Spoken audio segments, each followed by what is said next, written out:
Bienvenidos a Café y Letras. Aquí encontrarás todas las reseñas y resúmenes de libros que también encontrarás en el blog cafeyletras.es. Resumen y análisis de El extraño caso del Dr. Jekyll y Mr. Hyde, de Robert Louis Stevenson. El abogado Utterson y su amigo, el señor Richard Enfield, están dando su paseo habitual de todos los domingos cuando se fijan en una puerta con aspecto de abandono. Enfield se detiene y, después de preguntar a su amigo por aquella puerta, empieza a contarle un incidente que había presenciado. Una noche, al pasear por aquella calle, Richard Enfield fue testigo de un incidente entre una niña y un extraño hombre, bajo, violento y con un semblante que creaba incomodidad a aquel que lo miraba. Este hombre era conocido como Mr. Hyde. El hombre pisoteó a la niña y la dejó tendida en el suelo. Pretendía irse sin más, pero Enfield lo detuvo mientras otros presentes atendían a la pequeña. El hombre propuso pagar su fechoría con dinero a la familia de la niña, con lo que entró por aquella abandonada puerta y volvió a salir con dinero y un cheque. Enfield contó a Utterson que lo más preocupante es que ese indeseable hombre había dado un cheque firmado por otro hombre de clase alta y con buena reputación del que no podía revelarle el nombre. A Utterson no le hizo falta que le confesase el nombre del otro hombre, pues conocía ya su identidad. Utterson, una vez en su casa, revisó el testamento de su buen amigo y cliente Henry Jekyll, en el que dejaba todas sus posesiones a Hyde. Esta relación entre ambos hombres perturbaba a Utterson. No comprendía por qué su amigo iba a dejar todos sus bienes a tal individuo. ¿Estaba acaso amenazado por él? Obsesionado con el bienestar de Henry Jekyll y con no haber visto nunca en persona a Mr. Hyde, Utterson empieza a frecuentar la puerta abandonada de la calle del incidente hasta que por fin coincide con Mr. Hyde y puede comprobar por él mismo lo desconcertante de su rostro. Mantienen una conversación en la que ambos se presentan y Mr. Hyde le da al abogado su dirección en una calle del Soho. Utterson sabe que en realidad la puerta abandonada es la puerta trasera de la casa de Jekyll, que conecta con las salas de trabajo del doctor, puerta que éste nunca utiliza para acceder a su laboratorio.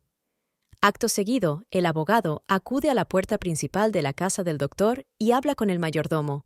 Hace unas preguntas sobre la presencia de Hyde y éste le confiesa que es habitual verle por allí, que el mismo Henry Jekyll dio una llave a Hyde para que entrase y saliese a su antojo. Utterson intenta hablar sobre el testamento con Jekyll, pero éste le dice que es un asunto personal y extraño. Sin embargo, afirma que sin duda puede librarse de Hyde cuando él quiera si así fuese necesario, pero que a la vez tiene mucho interés en el joven Hyde y desea dejar su testamento tal como está. Mi buen Utterson, eres muy amable, realmente muy amable, y no encuentro palabras para agradecértelo. Te creo plenamente. Confío en ti antes que en cualquier otro hombre. Sí, antes que en mí mismo. Si pudiera elegir, pero realmente no es lo que tú te imaginas. No es tan grave como todo eso. Y solo para tranquilizar a tu buen corazón, te diré una cosa. En el momento que quiera, puedo librarme de Mr. Hyde. Te doy mi palabra respecto a eso, y te lo agradezco una y otra vez, y solo añadiré unas pocas palabras que estoy seguro, Utterson, que no tomarás a mal. Se trata de un asunto privado y te ruego que lo dejes estar. El doctor Henry Jekyll a Utterson. Un año después de estos acontecimientos, sucede un violento asesinato. Una criada había sido testigo de todo desde la ventana de su casa. Había visto como un extraño individuo que más tarde identificó como Hyde, pues lo había visto antes en una ocasión. Había matado a bastonazos a un respetado caballero de la alta sociedad, el señor Carew. Sobre el cadáver se encontró, entre otras cosas, un sobresellado para el señor Utterson. A la mañana siguiente, Utterson recibió dicha carta y fue a reconocer el cadáver a la comisaría de policía, que en efecto pertenecía a Danvers Carew.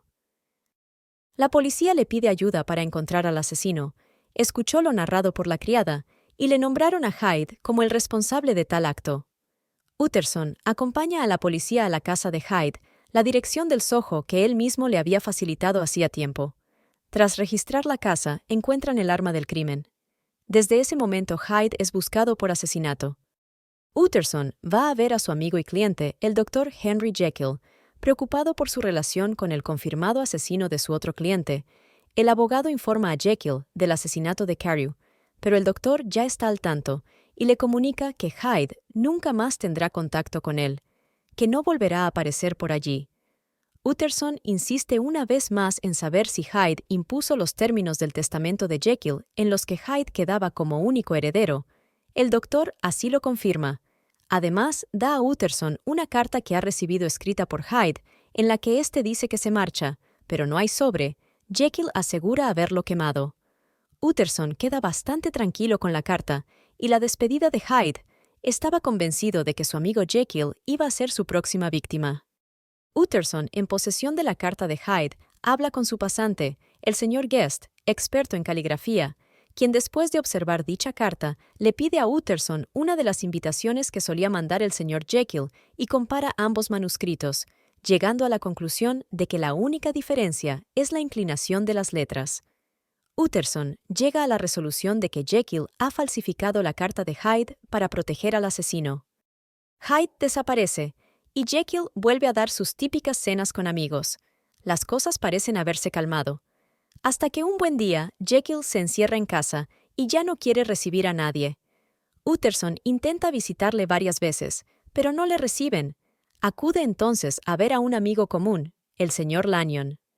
Al recibirle, Lanyon le comenta que un suceso le ha impactado tanto que le quedan pocos días de vida, pero no le cuenta exactamente qué ha sucedido, y añade que su relación con el Dr. Jekyll ha terminado para siempre.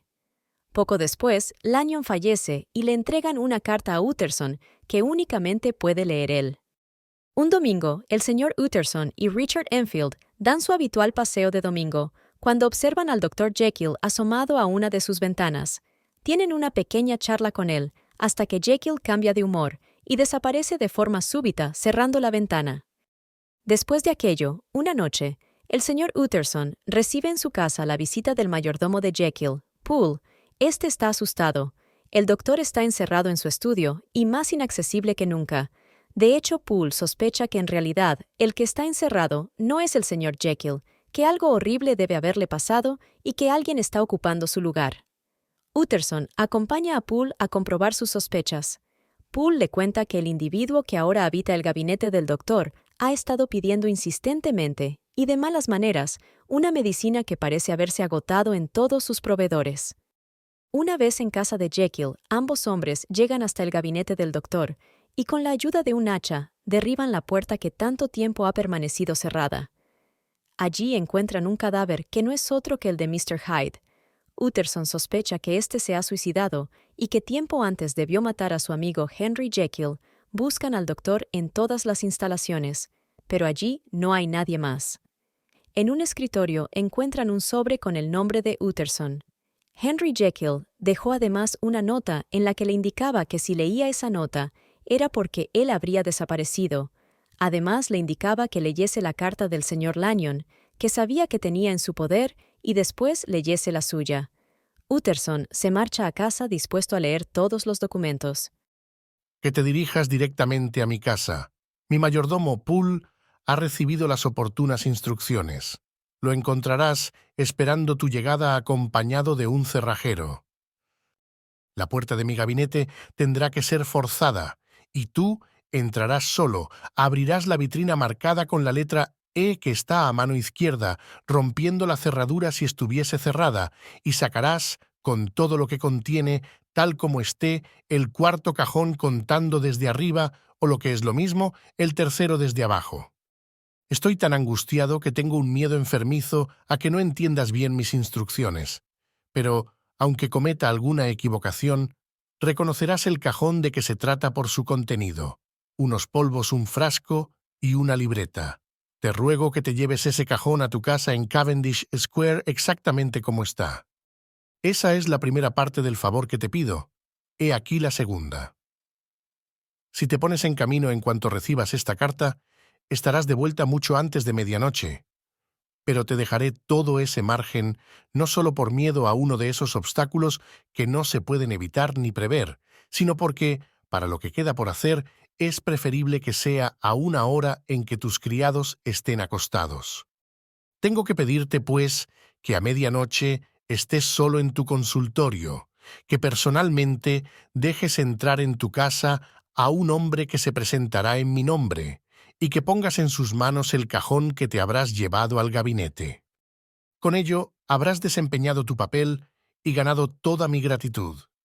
5 minutos después, si insistes en recibir una explicación, comprenderás que estas disposiciones son de capital importancia y que de no cumplirse una sola de ellas, por fantásticas que puedan parecerte, mi muerte o el naufragio de mi razón podrían cargar sobre tu conciencia. Fragmento de la carta del Dr. Henry Jekyll a su amigo Lanyon. La carta del señor Lanyon habla del extraño comportamiento tanto de Jekyll como de Hyde, quien una noche fue a visitarle en busca de un cajón que contenía unos polvos y que habían pertenecido a Jekyll. Tras su llegada, Hyde los ingirió, y tras convulsiones apareció ante él el mismísimo Dr. Jekyll.